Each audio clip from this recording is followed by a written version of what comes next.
And what about your partner, Tommy Mack? I know he was a bit of a character. Tell us about him. Tommy, oh, well, yeah, he wasn't called Mad Tommy Mack for nothing.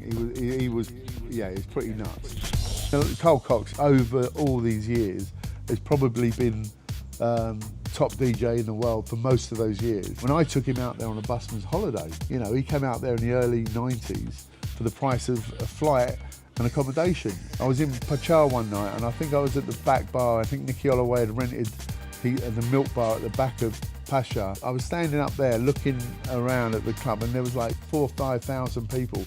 The whole club was just heaving. We did Coup, did Pacha, did Esparadis. In '93, we did everywhere. Did Amnesia, did Summum, we did beach parties, we did everything. I mean, there wasn't anything we didn't do.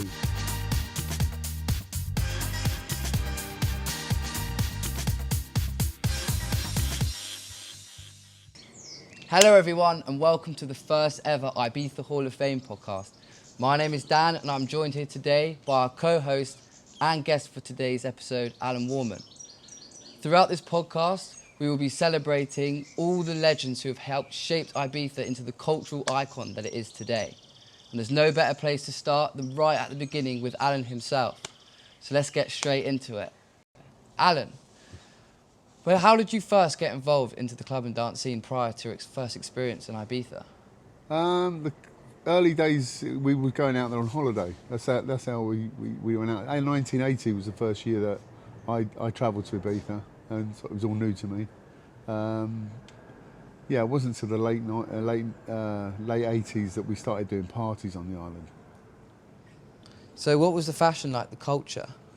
It was much different than it is now. Back then it was like a normal holiday resort. It wasn't. So it was always a bit different because you had the hippies and it was always a bit different from most holiday islands, but it was more normal, I would say. So what were you doing before? Did you do parties back in London beforehand? Yeah, no, me and Tommy were doing parties from 1980. We were doing Chelsea Football Club and different clubs around London, that sort of stuff. Mainly monthly parties, and they sort of built up to doing weekly parties all around London. Okay, so take us to what you were doing between that then and Ibiza, and then how Ibiza experience came about. How did you? Well, my first Ibiza experience would have been two of my friends had told me about this little place, a little island off of Spain, and it was I got the gist that it was a tiny little island. And they said, we're going out on a Saturday. I couldn't meet them on the Saturday, but I said, I'll join them on the Sunday. Back then, there was no mobile phones, no internet, no nothing like that. So it was, so I jumped on a plane on the Sunday, got out there, landed, asked the taxi driver to take me to where all the English people were.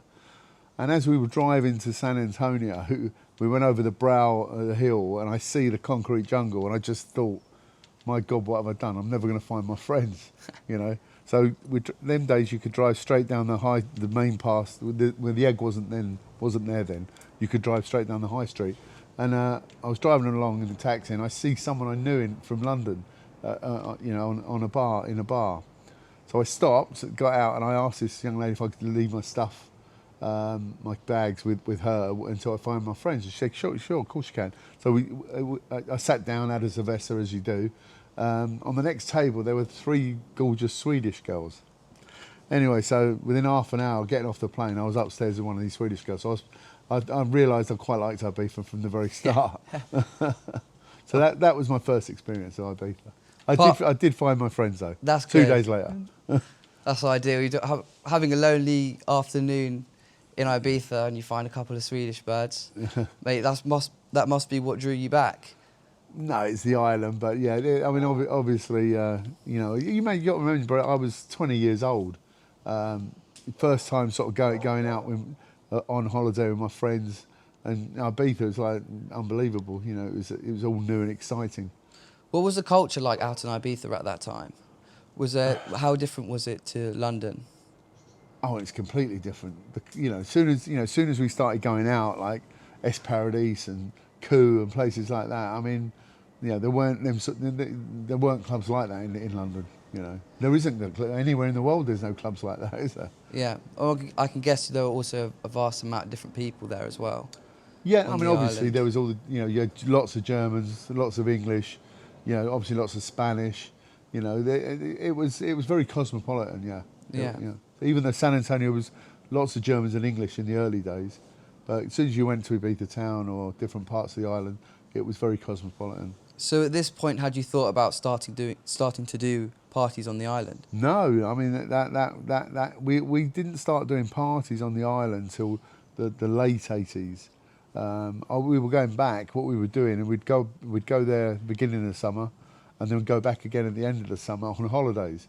And every year I'd go back. I would the second year I took 13 of my friends with me, and it just kept growing basically. I came back raving about how brilliant Ibiza was. And basically, it just started. That was the beginning of the ball rolling of taking more and more and more people to the island. And then in the late 80s, we started doing trips to the island, like taking 200 people, that sort of thing, and taking DJs and doing small parties and that kind of stuff. So how did the culture change from the start of the 80s onto the late 80s? Well, there was a big change. I mean, when you look at 86 and then 88. Suddenly the acid house scene had taken off in Ibiza and London, and we were already doing it in London. So it was a huge change. The dance music, obviously the drugs, the DJs. I mean, everything started to change. I call 88 the vintage year because it was the first year of all the ecstasy and stuff like that. Yeah, so you started doing the parties in the late 80s. Tell us exactly where you were doing the parties and who you were doing them with. So we was always friends with Brasilio. Brasilio was the main man who put the events on and stuff at Coup. Coup then was an open air nightclub. It held 10,000 people. It's a fantastic place. I mean, like nothing you've ever seen before. Palm trees and everything like that. I do remember them having a big slide that you ended up in the pool, and with a great big dragon head. Like massive, great thing, and it was just mad. It was completely nothing you've ever seen before. And what about your partner, Tommy Mack? I know he was a bit of a character. Tell us about him. Tommy, he wasn't called Mad Tommy Mack for nothing. He was pretty nuts. I mean, we started doing our parties in the 80s at home, but 1990, Tommy came up with an idea of buying this venue called La Passion. We called it La Passion. It was called Martini's before. Yeah. Four of us put our money in, and Ricky and Dave and myself and Tommy, we were partners in La Passion. There was a swimming pool, there was pillars around the pool. It was beautiful. I mean, the only thing is, 6 weeks after we opened, the authorities closed us down. So that was the sort of the good and the bad. But that sort of sent us off on a different journey. Because we were closed and basically we couldn't get off the island, we had no money. We'd spent all our money on this exotic place that we thought was going to be really busy. So we had to go over to Brasilio basically and ask for a night. And when he said to us, "What do you mean a night?" I said, "What we do in England, give us a night of the week and we'd do a party." And he basically said, "Okay." He said, "You can have Mondays, but good luck, because there's no one here on a Monday. Mondays is Sunday and Tuesday are our party nights, fiestas." And he said, "There isn't anybody here on a Monday." So he basically just give us the worst night of the week and said, "Just do what you got to do." And lucky enough, we'd had a trip out there called Ibiza 90. And in Ibiza 90, there was lots of DJs. Probably 40 DJs were out there. The likes of Terry Farley, Rocky and Diesel. There was loads. There was an awful lot of DJs out there. And some of them had stayed on past the trip, the trip that we had, and so lucky enough we had DJs out there to use. Brasilio gave us the Monday nights. We called it Mad Mondays. The first year it wasn't black and white. The first year it was actually called Mental Productions, and and we started the first night we did. Me and Tommy ran down every beach, went to every bar, putting up posters, giving out flyers. The only week's work I ever got out of Tommy, because he wasn't known for doing any work. We went completely nuts. We were running around every beat. Honestly, it was pretty crazy. And so the first night we turned up. First night, 5,000 people turned up, and we were obviously over the moon. But Brasilia couldn't believe what we had done. But he did have the faith in us to give us a night in the first place. You know, he sees something in me and Tommy that that there was something different about, you know, what we were doing. I mean, because, you know, we were the innovators. There, you know, before us, there was no foreign DJs going out there. There was only the resident DJs, the likes of Alfredo, PP, and Cesar. They were the guys, but they'd play every night in their relevant club, Pacha, Amnesia, and Coup. Yeah, so it was something completely new for the island. And I think that's why it took off on the first night with 5,000 people. So Brasilio's essentially set you up to fail, only for you guys to then have a weekly residency. I mean, no one was more happier than him, because it gave him, the worst night of the week, we turned it into the best night of the week. You know, Mad Mondays from that day on was full the whole season. It was fantastic. So did no one else try and follow your lead and try and take some nights at some super clubs or anything? No, because back then, it was a foreign country to start with. And, you know, me and Tommy were that sort of gregarious kind of characters that we didn't mind going and asking for a night and that sort of thing. But it's not sort of normal, you know, it's not like today, is it? It's different back then. It's hard to explain, really. It happened. It was a necessity. I mean, we couldn't get off the island, so we had to do something. So who attended your parties? Was there anyone that stands out? Oh, over the years, there's been loads of celebrities. I mean, the likes of Mick Hucknall and Boris Becker, and loads of celebrities over the years had come to our parties. Yeah. Was there one night over your residencies where you thought, I can't believe this is real? Well, the two nights that stand out the most, obviously the first night in Coup, open air, 5,000 people. That was obviously the big start of it all. But the only other night that stands out in my mind was I was in Pacha one night, and I think I was at the back bar. I think Nicky Holloway had rented the milk bar at the back of Pacha, and I was standing up there looking around at the club, and there was like 4,000 or 5,000 people. The whole club was just heaving, and everybody was dancing, everyone was moving, and the hairs on the back of my neck stood up, and I thought, I've cracked it. This is why I'm here. And it was that unusual feeling that of euphoria, and it wasn't drug related. It was literally because the feeling that was going on in the club that night. So tell us how you moved on from Coup. What happened? How come you had to move? Well, Coup we did 1990. That was our first year. So you've got to remember we had our own place, La Passion. We were just living in it. We were using a pool and living there. So we went off in the winter, came back in 91, and that year they made them put roofs on the clubs. So Coup put their roof on the club, but just before the season started, there was a storm and it blew off, crushed loads of cars in the car park. And we've turned up on the island and they said, it's closed, we can't open without the roof. So 91, Coup never opened. So lucky enough, we were friends with Francisco, who was the PR guy at Pacha. And Francisco, in his gregarious way, said, Alan, Tommy, bring Mad Mondays to Pacha. I mean, we were relieved, really, because we turned up on the island to do our Mad Mondays and it wasn't going to happen at Coup. Lucky enough, Francisco gave us the opportunity to do it in Pacha. And it was fantastic. Same thing again. Every single Monday was unbelievable. But that year we also started doing Esparadis on a Thursday, and we called it Love Dove Club. You got to remember back then it was different from than it is today. If we put 5,000 people in a night, all the other clubs are empty. The tourism isn't like it is today. There was only flights going in Saturdays, Sundays, and Wednesdays. So it's not like there weren't charter flights, there weren't all this sort of stuff. So it was a different era, So if we were putting 4,000 or 5,000 people in Pacha, Esparadis, Amnesia, Space, they're all empty. So it was a different era. Were there any other clubs you guys promoted for?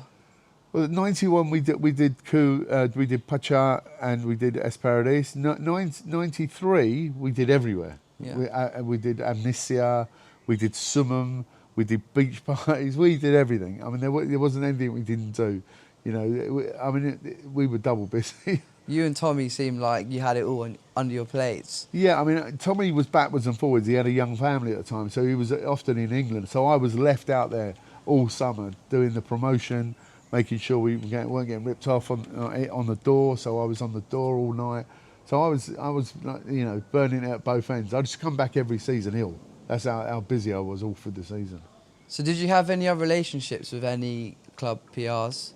Yeah, I mean, the main ones was Brasilio at Coup, Francisco at Pacha,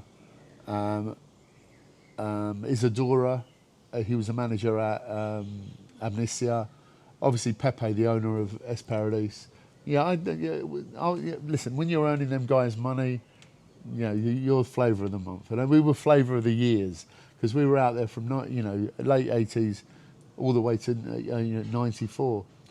94, I went back without Tommy. Tommy decided to go a different route, and he wanted to go off with do something with some people that I didn't want to work with. And so I went back in 94 and did it on my own, basically. I did my Mad Mondays at Pacha, and I did my Love Dove Club, and I did a few other parties through the season as well. But that was the year that everybody else turned up. So in 94, you had like Renaissance, Clockwork Orange, you had Ministry of Sound, Cream. They all turned up. Every man and his dog turned up in 1994. The competition must have... Oh, and suddenly it was a different ball game. And there was all sorts of stuff going on back then. It was like if Cream booked a DJ like Paul Oakenfold, he was then only allowed to play for them. They'd paid him an amount of money, so he was only their property while he was there on the island. And there was a lot of that sort of stuff going on. Not that there was a lack of DJs. We all had loads and loads of DJs up. Which DJs were you flying out? Did you have anyone? Well, I mean, in the early days. Yeah, I mean, with the very early days, in the first year at Coup, Sasha wanted to play. A friend of mine, one of my friends, said to me, "Oh, Sasha, the DJ from Manchester, he's the governor." And I said, "Get me a tape." And they said, "Oh no, it's Sasha. He's the." I said, "No, I still want to hear what he's going to play." So I got a tape. I wish I kept it. I liked what I heard, and so Sasha played. We paid him 5,000 pesetas, which translated to 25 quid, and he asked to play again the next week, which he did. But now he's a superstar, and God knows what he's earning now. He's probably a lot more than 25 quid. I can say that. Oh, definitely. It's moved on now. There's so many great DJs out there, and obviously your time back in the late 80s, we've really moved on in terms of the promoter, the DJ, and the club. Every DJ in the world is on that island. Every DJ. I mean, if you're a DJ, you have to be on that island pretty much. I mean, Carl Cox is probably over all these years has probably been top DJ in the world for most of those years. When I took him out there on a busman's holiday, he came out there in the early 90s for the price of a flight and accommodation. I remember Tommy giving him free and a can of Coke, and he was sweating so profusely in the villa. I was hosing him down in the villa. I thought he was going to die because I was just trying to keep him cool. So that would have been like Cole's first thing in Ibiza. But Tommy was always doing mad things like that. He was always tucking people up and doing stupid stuff. Yeah, I mean, hopefully Carl Cox will see this and look back at it with a smile on his face. Well, I'm sure Carl Cox's journey, he's quite happy with how it's turned out. Yeah. There's also some other stories of Tommy that we've heard go around. I mean, I remember a funny one. infamous. I remember a funny one. We were on Playa and Bossa. This is mid 80s. This is prior to Acid House. This is when we're going out there on our trips. Taking loads of our friends with us. Tommy had an obsession with like the Spanish fireworks, because they're a lot more powerful than the British fireworks. Yeah. So these tiny little fireworks. They were running around blowing everyone up on the beach. Back then, you never had like beds on the beach. You had like a cushion on the beach, and they had these triangle boxes, and where you put your head and the pillow, and it'd throw it in this like hollow box, and it made this huge explosion. Anyway, he was doing it one day on Playa and Bossa, and he blew up the mayor of Ibiza. No. And he nearly got thrown off the island for blowing up the mayor of Ibiza. I mean, he was always doing pretty mad, stupid things. I don't think it's anyone probably as crazy as he was back in those days. That sat Definitely front. not. No, I mean, yeah, he was definitely a one-off. Definitely a one-off. Yeah, there were no other characters that you can think of that you could There's point out. loads. I mean, like Vaughan, who's a good friend of ours. He was, like a mad witch doctor dancer at Pacha, and he did the funky room, and we became friends with Vaughan for many, many years.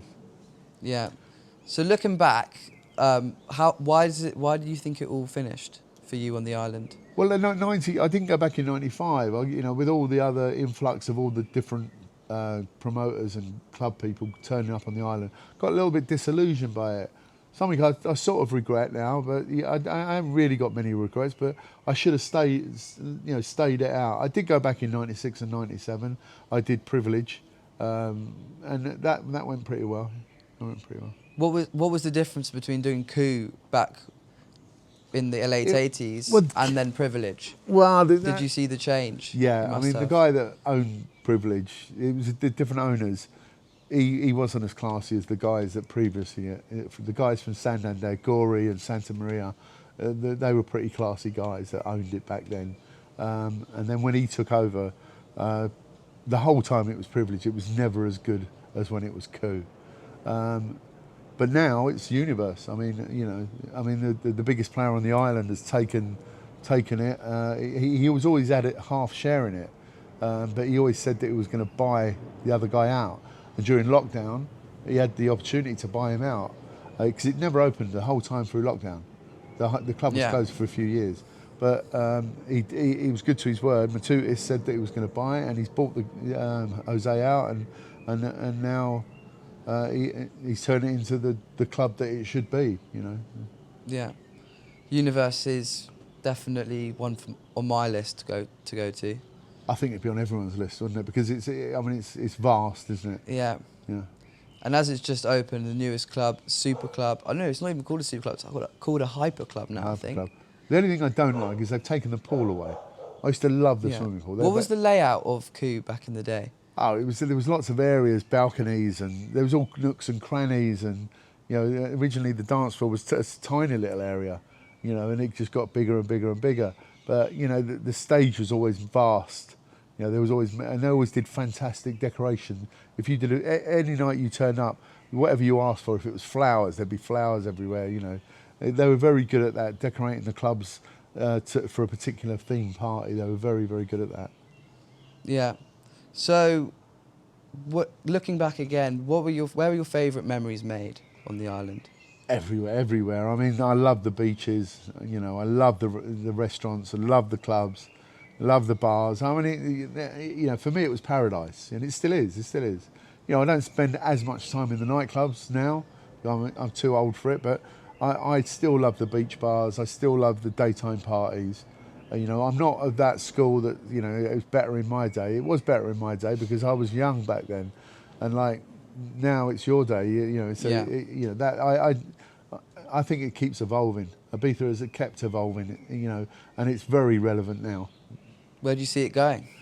Even more crazy than it already is. In August you can't get anywhere because there's so many people on that island. I tend to stay away in August for two reasons: too hot. And too many people. But yeah, I like the early and the end of the season. I've always liked that. But we'll be going in September, so yeah, we'll have a good time. Get some good content out there. Yeah, definitely. So who have we got coming onto the podcast next, do you think? Alex P is probably our first individual because he's a good friend of mine, Alex, and he was my resident DJ back in the day at Pacha. And he's the one who is solely responsible for creating the terrace at Space. Him at the beginning, it was him and my other friend James Mitchell, but Alex carried on with it. James stopped doing it, and so Alex would be a good person for our first podcast, other than myself. Our first actual guest. Yeah. Yeah. Okay, so let's go through the quick fire questions now. Okay. Just the last part of the podcast, where we say, who are your top three legends? Ooh. Where's your favourite place to stay? And We'll leave it at that for now. I think that's a great place to leave it. Place to stay. I tell you what I do. I go there. Maybe restaurant. Maybe we'll do restaurant. Well, the place to stay. What I do, every time I go back, I never stay in the same place. So I stay in a different villa, or I stay in a different apartment, or a different part of the island. So I have a completely different trip. If you keep going to the same place, you're going to go to the same breakfast bar. You're going to go to if you go to a different place, I go to a different place. So it's like a completely different holiday every time I go. So that's what I do. So I don't stay in one time. I stay in Playa Bossa, I stay at Santa Eulalia, I stay around the Bay of San Antonio. I like to change it up. You don't have any favourites? I have favourite restaurants. I mean, I really like El Chiringuito, the one that's on Escavalet. I really like that restaurant. I like the ambience, but I always liked it even back in our day. But the food's got better and better. That's the biggest bonus on that island, is the restaurants and the food. It's out of this world now. It's very expensive, but it's fantastic. Fantastic. Do you ever see yourself going down to the hippie markets or anywhere like that? A bit of culture, a bit of Ibiza culture? I'd like to buy a bit of tat, so I often go down the hippie market, so I wear sarongs. When I'm out there, I just wear a sarong. I go out with a big pair of boots and a sarong and a cowboy, and away I go. So be looking good. Yeah, I mean, so I'm always at those little markets, and I'm always buying beads and bangles and jewellery. Yeah. Okay, what about now your top 3? Should I give it top 5 legends? Very difficult, because there's different categories. There's the DJ side of it, and then there's the people that sort of created that. Obviously, Brasilio would be probably number one, because he gave us the chance to do what we did. He believed in us. Yeah. And I always felt that he was probably the best person doing my job. And I looked up to him as someone who was really good at doing his job. He was PR, and I always thought he was fantastic. So yeah, definitely Brasilio. My old friend Javier from Mambo. I mean, he's created something fantastic on that island. I think Javier's got about 50 businesses on the island. He's got fantastic restaurants, fantastic beach bars, Chiringuitos. Obviously, he's got Mambo, and he's got Mint and all the others down there. Yeah. It's a story about Javier is that me and him created the pre-party, because in 1994 he opened Mambo, and he said to me, Alan, do something with me, and I said, look, what do you want me to do? I said, I run parties in nightclubs, you run a restaurant and a bar. I said, what do you want me to do? Do a party before the party? He said, yes, let's do that. So we created the pre-party, and he's lived off that ever since. I mean, all those DJs that play at Mambo for the pre-parties, they don't get paid because they're playing in the club later, and they're promoting the party later on. So it's worked out fantastic for Javier. Those pre-parties are iconic. I always see it. Everyone posts. Well, me and Javier created them. Well, there's a bit of legacy right there. So I know you've got something in the works at the moment. You're trying to create something. Well, what this is all about, what we're gonna do is, so it's a Hall of Fame. So anybody who's relevant at making Ibiza what it is today, DJs, producers, party people, influencers, it can be anything. People that most of the industry won't know who they are, but they're back. They've made it happen, like Brasilio, like Javier, like Matutis, who owns most of the big venues on the island. This is a recognition for the island. But what we're doing, this is the beginning. So Ibiza Hall of Fame will be giving out a smiley to each of them, a metal smiley cut out. Be quite a nice thing to give to them, and they will be inducted into the Hall of Fame website. But it doesn't just stop in Ibiza. We will carry on. It will be called Global Club and Dance Hall of Fame, and it's basically a Hall of Fame for dance music industry. And this is what we're creating. This is the beginning. Okay, so that's pretty much a wrap. So who were your top 3 legends? They were Brasilio. We mentioned them. Brasilio. Probably Javier and Matutis. Matutis. Because Matutis is responsible for borrowing the money to all the Spanish people on the island to build the hotels. Without Matutis, they probably wouldn't have had the tourism there is today. Yeah, I remember right at the beginning you were talking about the egg. What was the history behind that? It's just popped into my Well, mind. I the remember egg's I said I was famous. going to ask about it. Yeah, it was. He was having Christopher Columbus was having a bet with the pirates that he could make an egg stand up on its end. What he did, he cracked the bottom, and he won the bet and had it stand up. But there's some relationship with Christopher Columbus. I don't think he was ever Ibithinko. He was never from Ibiza, but he had a lot of history on that island. Yeah. Obviously, being a sailor, it was an island that he obviously travelled to quite a lot. But he had some kind of history there. But that's the egg. So Christopher Columbus cracking the bottom of the egg and making it stand on end. Yeah. Okay. Right. Yeah. That's what I was asking for regarding that. But was there anything else? Anything else you want to talk about? Have you got you're making a book at the moment? Yes, yeah, I've started the book. I mean, my partner Tommy Mack was always the one. He was always telling everyone he was writing a book. He was always doing that, and he died unfortunately last year. So he's obviously not writing. The book's not going to get written. So I said to myself, well, I've got to have to step up and do it, I suppose. Yeah. If we want our history to be remembered of what we created, being the first on that island and doing what we were doing. We were two of the first people in England, let alone on the island, making house music. Yeah. Well, not making house, but doing parties for house music. Yeah. So that I'm in the middle of writing a book as well. It's exciting. The audience, I suppose you guys better get ready for that. Be a very interesting book. I know you've got loads of stories that you haven't quite got time to talk about. We can't talk about everything. Can't talk about everything on here, but I think you've given us a great insight as to your journey through Ibiza as of today. So thank you for coming onto the podcast, even though we're going to be seeing you here more often with other guests, speaking here, there. But it's great to hear the story from the beginning, and I think everyone deserves to hear that. No one's really heard your story. Yeah, a lot of people think that Ibiza started in 1994, don't they? When everybody turned up, but they didn't realise that me and Tommy had been out there for 6 years prior to that. Creating that scene. We got the ball rolling. We were the innovators, mainly because of Brasilia. Yeah. So that's a wrap, everyone.